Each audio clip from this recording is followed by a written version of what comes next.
योजनेला द्यायचा नाही, सध्या तरी अजून काही तसा प्रस्ताव आलेला नाहीये आणि प्रामुख्यानं आज आमचे मुख्य नेते आणि जे ह्या सगळ्या लाडक्या बहिणींना 1500 रुपये ज्यांनी मंजूर केले मुख्यमंत्र्यांच्या कार्यकाळामध्ये, खऱ्या अर्थानं लाडक्या बहिणींचा लाडका भाऊ म्हणून जे परिचित आहे एकनाथ शिंदे साहेब यांना निश्चितपणे त्या बाबतीत विचारणा होईल.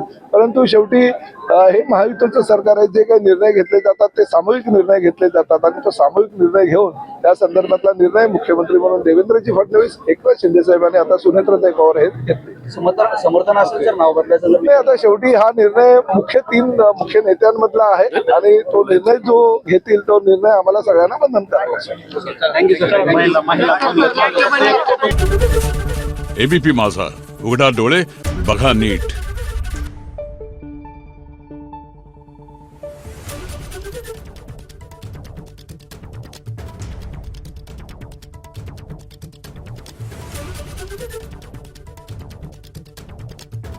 Thank you.